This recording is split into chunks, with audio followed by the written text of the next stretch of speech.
یہ جو قرآن مجید فرقان حمید اس وقت کتابی صورت میں ہمارے سامنے موجود ہے نا، یہ آقا علیہ السلام کے دور اقدس میں جب یہ قرآن مجید فرقان حمید نازل ہو رہا تھا تو اس وقت یہ کتابی شکل نہیں دی گئی تھی اس کو۔ تو مختلف صحابہ اکرام جو کاتبان وحی تھے ان کے ذمہ ڈیوٹی ہوتی تھی کہ اس کو لکھا کریں جو آیات نازل ہوتی تھی، تو ان کو وہ لکھ لیتے تھے، پتھروں پر لکھ لیتے تھے، سلیٹوں پر لکھ لیتے تھے،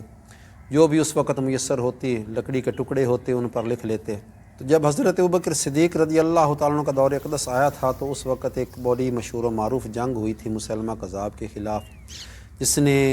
جھوٹا دعویٰ کر دیا تھا کہ میں معاذ اللہ استغفر اللہ اللہ کا نبی ہوں۔ تو صحابہ اکرام کی ایک بہت بڑی جماعت ان کے قتال کے لیے نکلی تھی اور پورا لشکر تیار ہو کے گیا تھا۔ تو اس جنگ میں صحابہ اکرام کا بھی کافی نقصان ہوا تھا، بلکہ کثیر تعداد میں جو حفاظ کرام تھے صحابہ اکرام وہ شہید ہو گئے تھے۔ تو جب جنگ ختم ہو گئی تھی تو حضرت عمر فاروق رضی اللہ تعالیٰ عنہ کے ذہن میں یہ بات آئی کہ اگر اسی انداز میں صحابہ اکرام شہید ہوتے رہے تو ایسا نہ ہو کہ کہیں قرآن مجید فرقان حمید جو ہے وہ اگلی نسل تک منتقل نہ ہو سکے اور دور کے علاقوں تک نہ جا سکے، اس لیے کوئی ایسا طریقہ ہونا چاہیے کہ قرآن مجید فرقان حمید جو ہے نا یہ محفوظ کر لیا جائے۔ تو دل میں یہ بات سوچ کر اور یہ خیال لے کر حضرت ابوبکر صدیق جو خلیفہ وقت تھے ان کی بارگاہ میں حاضر ہو گئے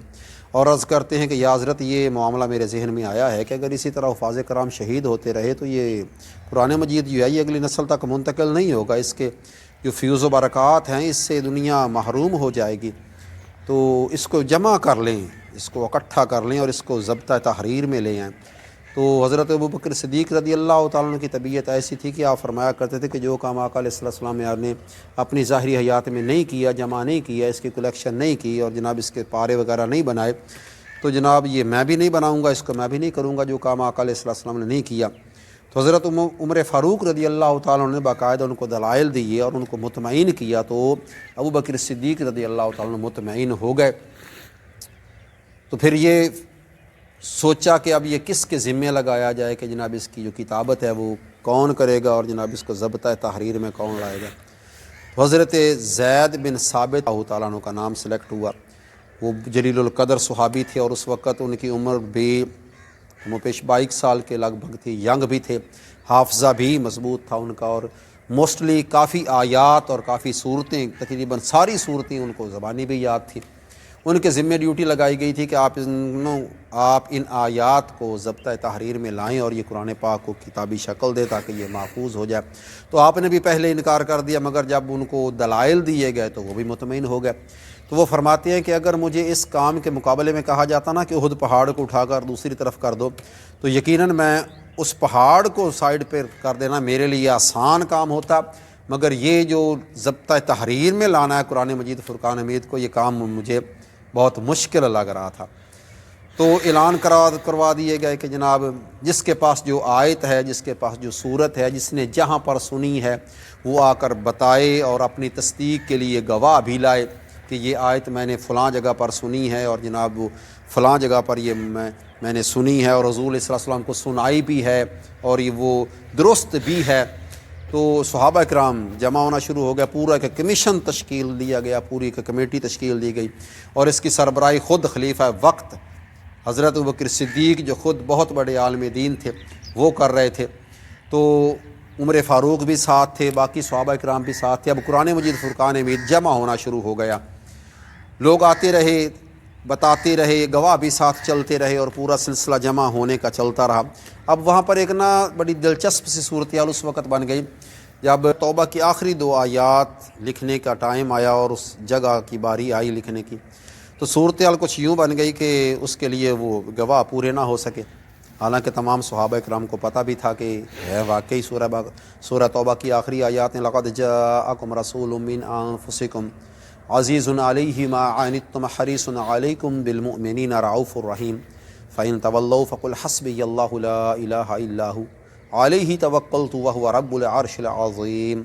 یہ آیات بھی کنفرم تھی، مگر چونکہ کمیشن بن چکا تھا، ایک طریقہ کار بن چکا تھا کہ اس طریقہ کار کے مطابق گواہ بھی لائے جائیں گے اور پھر اس کے بعد یہ تحریر کی جائے گی، اب اس آیت کریمہ کی گواہی پر جس صحابی کا نام آیا تھا حضرت خزیمہ بن ثابت انصاری رضی اللہ تعالیٰ عنہ تھے، تو گواہ دوسرا کوئی مل نہیں رہا تھا، تو اعلانات بھی کروائے گئے، جمعہ کے مجمع میں بھی اعلانات کروائے گئے، گرد و نواح کے علاقے میں بھی لوگ دوڑائے گئے کہ جناب کوئی اور گواہ ہو، تو تاکہ وہ کمیشن کی جو صورتحال بنی ہے وہ ساری کی ساری گواہوں کی پوری ہو سکے۔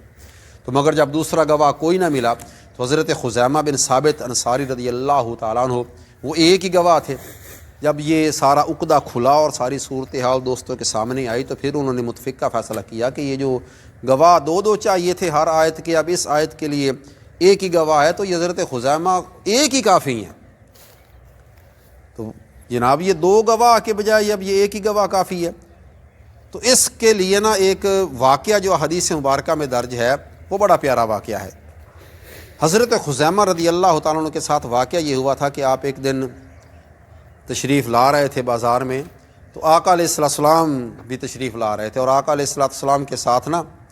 ایک اعرابی جو تھا وہ گھوڑا لے کے آ رہا تھا، اور آقا علیہ السلام نے اس اعرابی سے وہ گھوڑا قیمتاً خرید لیا تھا، اس کی جو قیمت تھی وہ طے ہو چکی تھی، اور آقا علیہ السلام نے اسے فرمایا تھا کہ آؤ میں تمہیں اس کی قیمت ادا کر دیتا ہوں۔ اب حضور علیہ السلام اس اعرابی کو گھوڑے سمیت قیمت دینے کے لیے لا رہے تھے، تو آقا علیہ السلام چلتے چلتے تھوڑا سا آگے ہو گئے، وہ اعرابی پیچھے رہ گیا۔ جب پیچھے رہ گیا تو لوگوں نے دیکھا کہ گھوڑا بڑا خوبصورت ہے، لینے کے لیے اور بھی لوگ آ گئے، انہوں نے آ کے حضور علیہ السلام کی قیمت سے زیادہ قیمت لگا دی۔ وہ بندہ لالچ میں آ گیا اور اس نے لالچ میں آ کر کہا کہ جناب ٹھیک ہے میں گھوڑا آپ کو فروخت کرتا ہوں۔ جب آقا علیہ السلام نے پیچھے مڑ کے دیکھا تو معاملہ طے ہو رہا تھا۔ حضور علیہ السلام نے فرمایا کہ ابھی تو تم نے یہ مجھے بیچ دیا ہے، قیمت ہماری طے ہو چکی ہے، تو اب تم ان کو بھی فروخت کر رہے ہو۔ تو اس نے انکار کر دیا، اس نے کہا جی میں نے تو فروخت ہی نہیں کیا آپ کو، زیادہ قیمت کا لالچ آ گیا اسے، وہ مکر گیا۔ اس نے کہا بھی میں نے تو آپ کو فروخت ہی نہیں کیا۔ تو آقا علیہ السلام نے فرمایا کہ تم نے فروخت کیا ہے؟ اس نے کہا جی کوئی گواہ لے آئیں۔ اب چونکہ جس وقت یہ ڈیلنگ ہو رہی تھی، سودا طے ہو رہا تھا، اس وقت کوئی گواہ تو قریب تھا نہیں۔ تو آقا علیہ السلام نے فرمایا اس کو کہ گواہ تو نہیں ہے، تو اتنے میں حضرت خزیمہ رضی اللہ تعالیٰ عنہ یہ تشریف لے آئے۔ تو انہوں نے جب صورتحال ساری دیکھی نا، اور گواہی دینے کے لیے کوئی بندہ تیار نہیں تھا، ظاہر ہے کوئی چشمدید گواہ تھا ہی نہیں، تو حضرت خزیمہ رضی اللہ تعالیٰ عنہ نے فرمایا کہ میں گواہی دیتا ہوں کہ تم نے یہ سودا کیا ہے، قیمت طے ہوئی ہے، تم نے بیچا ہے، اور آقا علیہ السلام نے اس کو خریدا ہے۔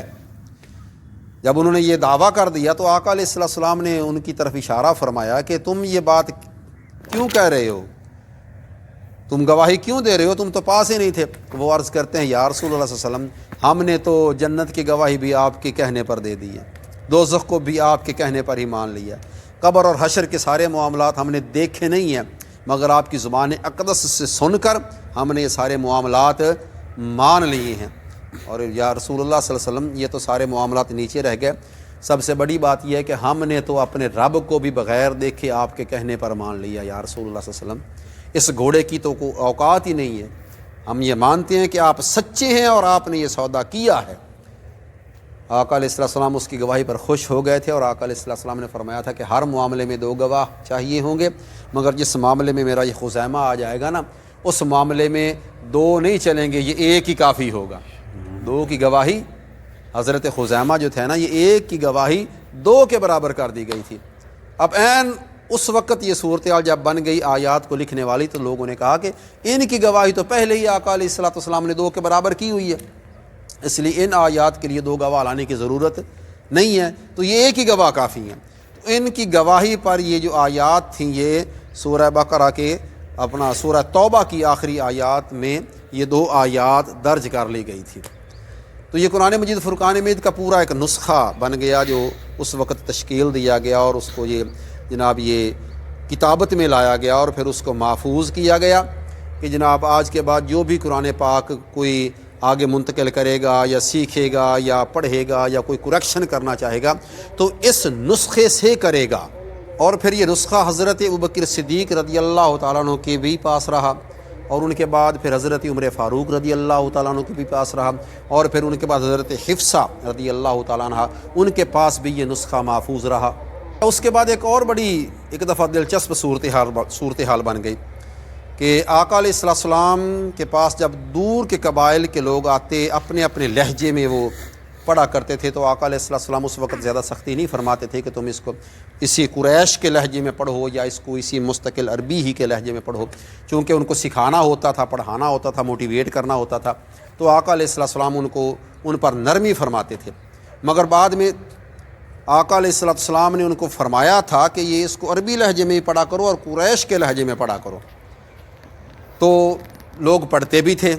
دور کے علاقوں والے ابھی جن تک یہ علم نہیں پہنچا تھا وہ اپنے اپنے لہجے اور اپنے اپنے قبیلے کی زبان کے لہجے کے مطابق اس کو پڑھتے عربی میں تھے، مگر لہجہ ان کا ہو جاتا تھا۔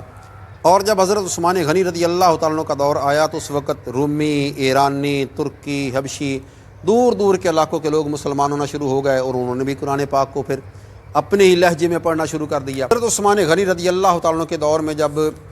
مسلمانوں کی افواج جو تھی وہ دور کے علاقوں میں، آذربائیجان کے علاقوں میں اور آرمینیا کے علاقوں میں پہنچ گئی تھی، تو وہاں پر حضرت حذیفہ جو آقا علیہ السلام کے بڑے جلیل القدر صحابی اور معتبر صحابی تھے اور بزرگ صحابی تھے، وہ بھی اسی فوج میں شامل تھے۔ انہوں نے ایک دفعہ اپنے علاقے میں وہاں پر نماز پڑھی تو نماز میں امام صاحب نے قرت کر دی، اور قرت انہوں نے اپنے لہجے میں کر دی، عربی لہجے میں نہ کی ہوگی، اس میں کافی ساری غلطیاں بن گئی۔ اب نماز کے فوراً بعد ان کو روک دیا گیا کہ آپ نے یہ سارا قرآن پاک اس لہجے میں پڑھ دیا، یہ تو جائز نہیں ہے، درست نہیں ہے۔ تو انہوں نے کہا کہ یہ میں نے تو فلاں صحابی سے پڑھا، ان سے سیکھا ہے میں نے۔ حضرت حذیفہ ساری صورتحال بھانپ گئے، فوراً اپنے لشکر کے امیر کے پاس تشریف لے گئے اور جا کے عرض کرنے لگے کہ یا حضرت مجھے نا کم از کم 6 ماہ کی چھٹی چاہیے۔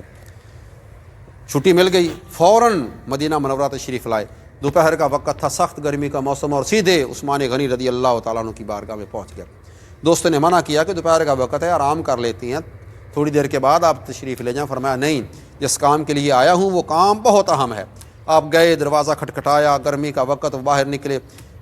فرمایا حذیفہ خیر ہے، پریشان ہو، اتنی جلدی آ گئے ہو، بڑی سپیڈ کے ساتھ آئے ہو، کیا معاملہ ہے؟ آپ نے فرمایا بہت بڑا فتنہ شروع ہونے والا ہے، اس فتنے پر کنٹرول کیجئے۔ فرمایا معاملہ کیا ہے؟ فرمایا لوگ اپنے اپنے لہجے میں قرآن پاک پڑھنا شروع کر دیتے ہیں، اور اگر اسی طرح ہر قبیلے والے، ہر علاقے والے اپنے اپنے لہجے میں پڑھتے رہے تو قرآن مجید فرقان حمید کے جو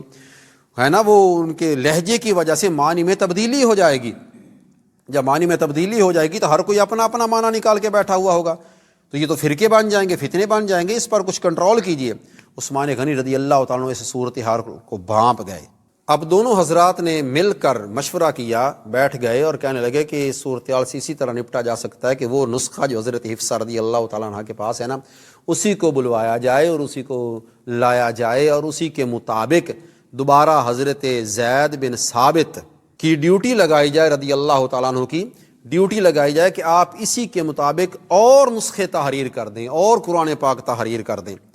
تو ایک تاریخ کے مطابق انہوں نے 11 تحریر کیے یا 7 تحریر کیے انہوں نے اسی نسخہ کے مطابق قرآن پاک۔ اب کثیر تعداد میں ان کو لکھ کر مختلف علاقوں میں پہنچا دیا گیا، اور ڈیوٹی یہ لگائی گئی کہ جو بھی قرآن پاک سیکھے گا، پڑھے گا یا آگے اس کی کتابت کرے گا، انہی نسخوں کو بنیاد بنا کر قرآن مجید کی آگے اشاعت کرے گا۔ جو 11 لکھے گئے یا 7 لکھے گئے مختلف علاقوں میں پہنچ گئے۔ اب ان نسخوں میں سے 3 نسخے اس وقت بھی اس دنیا میں موجود ہیں۔ ایک نسخہ تو لندن کے مشہور برٹش میوزیم میں بھی موجود ہے، دوسرا نسخہ استنبول یعنی ترکی میں موجود ہے، تیسرا نسخہ ازبکستان کے دارالحکومت تاشقند میں موجود ہے۔ یہ جو تیسرا نسخہ ہے نا تاشقند والا، اس کے متعلق مشہور ہے کہ یہ وہی نسخہ ہے جب حضرت عثمان غنی رضی اللہ تعالیٰ عنہ کو شہید کیا گیا تھا تو آپ اسی نسخہ پر تلاوت فرما رہے تھے، اور آپ کا جو خون تھا وہ بھی اسی نسخے کے اوراق پر گرا تھا۔ تاشقند والا نسخہ جو ہے وہ وہاں کی حمزہ سٹریٹ کی کوئی کلام مسجد ہے، اس کی لائبریری میں محفوظ ہے۔ مزے والی بات یہ ہے کہ جو نسخے حضرت عثمان غنی رضی اللہ تعالیٰ عنہ نے اس وقت تیار کروائے تھے وہ سارے کے سارے حضرت زید بن ثابت رضی اللہ تعالیٰ عنہ کے ہاتھ سے لکھے ہوئے تھے، اور انہی کے ہی تیار کردہ تھے، اور انہوں نے جو اس وقت جس رسم الخط میں تحریر کیے تھے اس کا نام رکھا گیا تھا خط عثمانی۔ تو آج بھی جو نسخے تحریر ہوتے ہیں نا، یہ سارے کے سارے اسی خط عثمانی کے ہی تحت تحریر ہوتے ہیں۔